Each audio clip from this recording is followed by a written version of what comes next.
Hey, what's going on everybody? And welcome back to the Whiskey Cove. And on today's episode, we have a 1, 2, 3, 4, 5, 6, 7, 8, 9, 10, 11, 12 bottle whiskey store haul for you. You know the drill, run that video.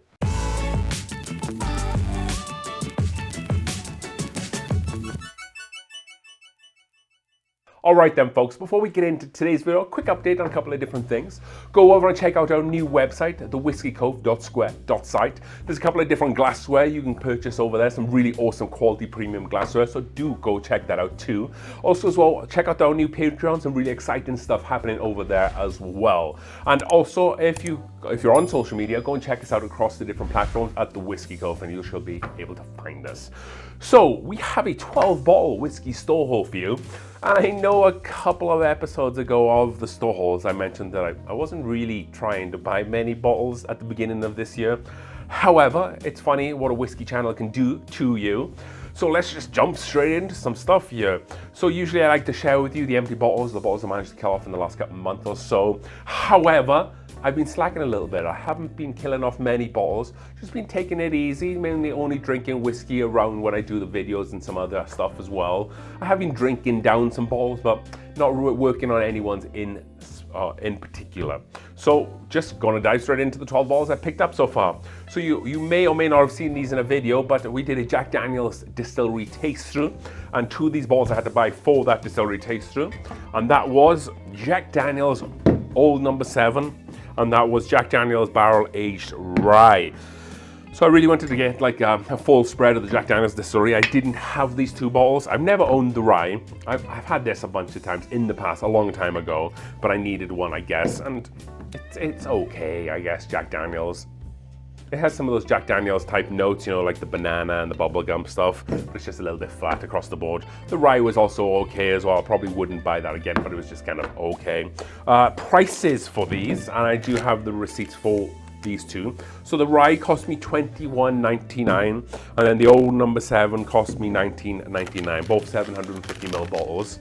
Again, I think that's about retail. I can't even remember what retail is on these bottles as well. I needed them, I needed to pick them up, and people will drink these anytime they come over my house, anybody who likes Jack Daniel's. So they're gonna go at some point anyway. So next up after these two Jack Daniel's bottles, we have Old Forester 100. Bought this on a whiskey store haul in-person video recently. Didn't have one finished, the old one I had, so definitely needed to get a backup. And I believe I paid, it wasn't that much, I think it was $21.99 as well. I haven't got the receipt for it, but yeah, right on $21.99. And some of the best value in bourbon is this Old Forester 100. Again, 50% ABV, 100 proof, has all those typical Old Forester notes, just not as high proof to go with them. So super happy I was able to pick that up to kind of add to the Old Forester collection I already have. I have to do an Old Forester distillery taste through at some point. That's definitely on the agenda, so keep an eye out for that. Next up was another bottle that I haven't had before, and that is going to be Old Grandad Bonded. So this was $32.19. Yes, it sounds like a lot of money, but it's also a 1 liter bottle, so I think that's why the price was a little bit higher. 50% ABV and 100 proof. I believe this is made by Jim Beam. It says distilled and bottled by the Old Grandad Distillery Company in Claremont, but I think it's Jim Beam basically. I haven't had the Bonded, I've had the 114, and I was actually looking for the 114. However, that seems to be slowing down a lot in Colorado, or people are just clearing the shelves. But I did see the Bonded. Wanted to buy this and see kind of how it matches up to maybe like Henry McKenna, E.H. Taylor Small Batch, Early Times, that sort of thing. Maybe another possible video moving forward as well. So that was Old Grandad. Next up was another whiskey that I've never had before, which this might be sacrilege to some of you, and that is going to be Cooper's Craft Barrel Reserve. Also coming in 100 proof or 50% ABV. I believe this is Brown-Forman, if I remember correctly. Yes, produced and bottled by Brown-Forman Beverages. I haven't really looked into kind of like the flavor profile of this. It'd be awesome if it kind of tastes kind of like the Old Forester 100. Maybe we could do a blind with that would be quite fun. But a lot of people say some really good stuff about this, and I think this was cheap, like really cheap. It was $29.99, so I think that's pretty cheap in terms of the 100 proof 50% ABV whiskey world out there. And I guess, you know, we'll see how it drinks. Maybe we'll review it as well, put it in some blinds and just kind of see how it does. Because a lot of people in the whiskey world has a lot to say about Cooper's Craft 100. So that was Cooper's Craft. Next up, we have a staple of this channel, and something I always say: if you see a Buffalo Trace store pick, you pick it up. And that's exactly what we did. This isn't a 750 milliliter bottle. This is a 1 liter, and that's pretty cool. You don't generally see many of the 1 liters around. This is barrel number 369, hand selected by Dave Co-Wine and Liquor. So they got these in recently, and they did like a 1 liter barrel pick bottle, or 1 liter bottle barrel pick. Yeah, recently. I think this rung up like $29.99. It's not on this receipt. I'm not sure where that receipt went. But yeah, I believe this is about $29.99, give or take. So really good value for money. Buffalo Trace really generally sits up between 8 and 9 years. I'm not sure how that works out with the single barrel program, if it's older or younger. Generally, when distilleries do single barrels, they generally sit a little bit younger than some of their blended stuff. Think like Elijah Craig barrel proof and kind of like the other Elijah Craig single barrels that they do. But yeah, excellent value for money. Buffalo Trace says some of the best value. Again, I'm saying that a lot lately. I'm only trying to buy good whiskey for the most part, just because we got stung so much last year. So we're gonna add in this to the collection. Very happy, very affordable with that guy there. We have 6 bottles left. Next up, we're gonna have, and I needed a bit of a backup for this, and that is gonna be Weller Special Reserve. I do have the receipt for this, and this sent me back $29.99, so not bad at all. I think that's a really affordable price.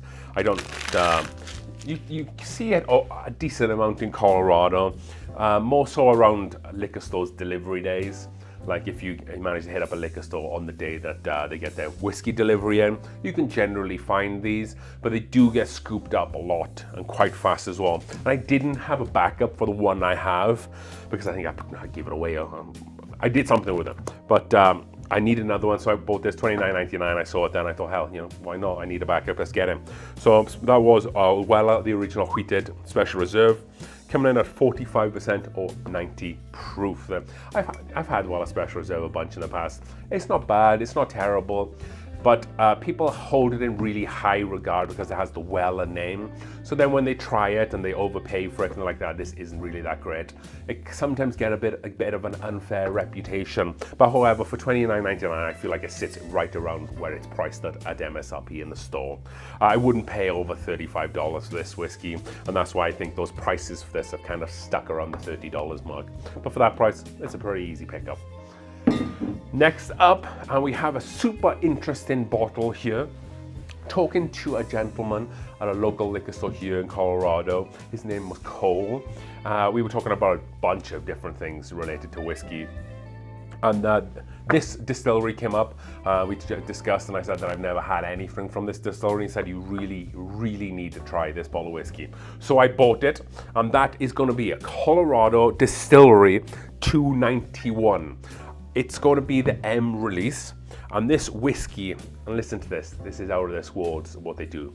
So this is a Colorado rye whiskey, finished with aspen wood staves, and then maple syrup barrels. So I guess they have it in their regular barrel, the regular rye, they put aspen staves in it, and then when it gets to the taste profile or flavor profile that is desired, then they transfer it to a maple syrup barrel.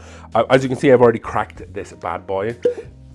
It does have a small bit of kind of like that yeasty, grainy note there as well. But because it's so sweet and there's a bit of that rye spice as well, it kind of covers up but does a really good job of balancing that out, unlike the Hidden Barn that we had before.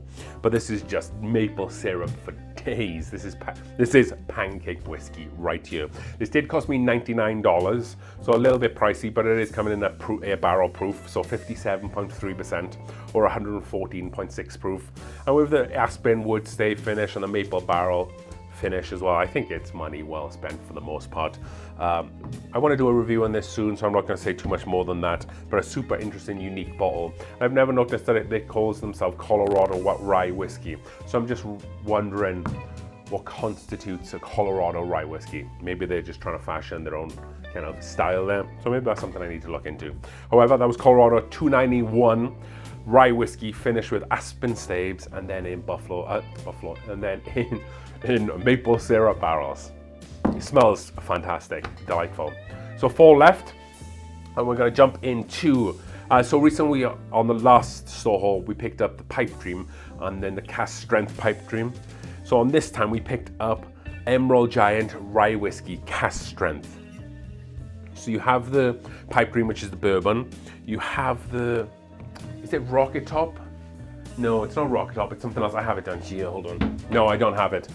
I can't remember the name of it off the top of my head. It's not Emerald Giant, it's not pipe dream, it's the one that's like the Boo Rye. It has the blend of both this and the pipe dream. So this is the rye version, cask strength, coming in at 58.2% alcohol there, bottled in Sonoma County, California, cask strength.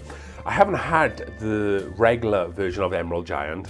I mainly stuck to the bourbon side of things, so I'm super excited to see where this goes. This is batch 01, bottled in August of 2022. Lot size is 26 barrels. Mash bill is 94% rye, 5% malted barley, and 1% wheat. And you know, hopefully you folks out there, hopefully you folks at home know just how much I like ryes when they have a really high rye mash bill as opposed to like just 51%. So I'm super excited to see which direction this goes into. Yes, it's not that old. I think it says aged at least 4 years, but as I've said before, Redwood Empire do a really, really great job at not letting those youthful notes come through in the final product. So I'm really excited to get into this one, and this cost me $79.99, so not terrible price. Like I said, it is a younger whiskey, but it doesn't drink like that, or at least the pipe dream doesn't. Jury's still out on this one. We have 3 left. We did a Costco store haul in person there recently, and this was one of the bottles that we purchased from there. This is a Jack Daniel's single barrel proof. Super unique store pick actually, because it says specially selected for Colorado there on the front, and it also says right here, it says personal collection of Chris Fletcher. Is it Chris Fletcher? Yeah, Chris Fletcher or Carl Fletcher, Chris Fletcher, who's the master distiller. So I've never seen a personal selection one. They're normally just the ones like here, like specially selected for, but this is from apparently his personal collection. I don't know if he has his own private room with a couple of barrels in there, and every now and again one lucky store gets a barrel from his personal collection. However, good thing with this, it does come in 65.5% ABV, which is quite high for these barrel picks. Anytime I see one that hits around 65 or above, I try to get, because I feel like that kind of, it's almost like a bit of a Coy Hill killer at that point. And then, like I said, super unique that it says specially selected for Colorado. And the best part of all this, $59.99 at Costco. You're not going to find it cheaper than that, especially for that ABV and proof as well. Oh, another whiskey bottle that I'm super excited to get into. Next up, we have, so originally I was really fortunate. I managed to pick up an E.H. Taylor single barrel store pick. So every so often you might see a barrel drop in Colorado, and I was able to get one. However, my friend really likes this single barrel pick because it was a little bit old now, and they slowly released this barrel over the course of a couple of months, and I was lucky to get one. He had one before, he drunk it, he was trying his best to get it. So he wanted to trade me something for it, and I probably would have given him a trade for just about anything he wanted anyway. He's a cool dude. But he offered me this bottle, and I was like, oh yeah, definitely. If you're sure you want to give me that, then let's make the trade. So he gave me, for an E.H. Taylor single barrel, which I paid about $70 for MSRP, he gave me this bottle. He gave me a Stagg Junior. Not just any old Stagg Junior. No, it's not a store pick, so that's out the window. It's not batch 18, and it's not even in 10 plus. So this Stagg Junior is batch 7. It's been a long, long time since I've seen one of those earlier batches. I think I've had the 5 and the 4 before I was mainly spending too much money on whiskey. But I definitely never came across the 7, and you definitely do not come across the 7 now. I don't quite know how it tastes, but Stagg Junior never lets you down. I don't know what I think the MSRP maybe he paid on this was like $50 or less. If you think about a couple of years ago when these started getting released, it's only until recently the fanfare's really built up on them. But I think I probably got the better deal. Like I said, I probably would have accepted something else in return, but you know, he offered this and he insisted that I take this, so for $70, a Stagg Junior 7 worth every penny. Another bottle we can get into the blind with the George T. Stagg when we crack that, okay? So look out for that. That is Stagg Junior batch 7. Last bottle on this list. I say a lot of things on this channel, and it's kind of one of those, don't do what I say, do what I do. And I said to you folks at home that you probably, in one of the whiskeys to log out for months, you probably shouldn't buy this whiskey because it was overpriced, because most of their recent stuff that they put out haven't been that great, and mainly because the High West double rye wine picks are probably just as good. However, I had a friend out in Park City. He was traveling and he said, look, they have this bottle available, do you want it? And it kind of got the better of me. So I ended up paying about $100 and I want to say maybe $200. I think it was right up close to $200 at MSRP. And of course, that is High West Prisoner's Share. I probably should have looked into some reviews before pulling the trigger on this, but I really wanted just to get it down the Cove, get it cracked, and just taste it without any impressions from anybody else. And to this day, I still don't know how good this whiskey is, but we're gonna get this guy cracked, and we're gonna hope this is an awesome whiskey, because the last Midwinter Night's Dram and the last Encore, or the first Encore, that Midwinter Night's Dram, weren't that great at all. And then the High West High Country wasn't good at all. So I'm hoping that this can save face, but it costs a lot of money, $200. And I will say, if this doesn't come through hard or strong for me, I'm probably not going to be spending over $100 on High West stuff. I'm probably just going to stick to the double rye and possibly that Rendezvous rye picks. So we'll wait and see. I'm hoping that's going to be good. It has this cool little emblem on there, nice, awesome wax. It says the act of painting is about one heart till another heart, where he found salvation. Coming in at 51 even alcohol, or 102 proof. Batch number 22G12. And this says a blend of straight rye whiskies finished in the Prisoner's Red Blend wine barrels. This is 51% ABV, but the Midwinter Night's Drams were 50.8. Oh no, the Encores were 50.8, and then this year's Midwinter Night's Dram, or last year I should say, in November 22, December 22, was like 40. I forgot what it is now. 49.3. So this is the highest one of the special releases of the last 12 months, and I really hope that this is at least remotely close to worth the money. So hopefully, I know that was a lot to get through. It's a good thing that we didn't kill off any bottles, because this video would have gone on forever.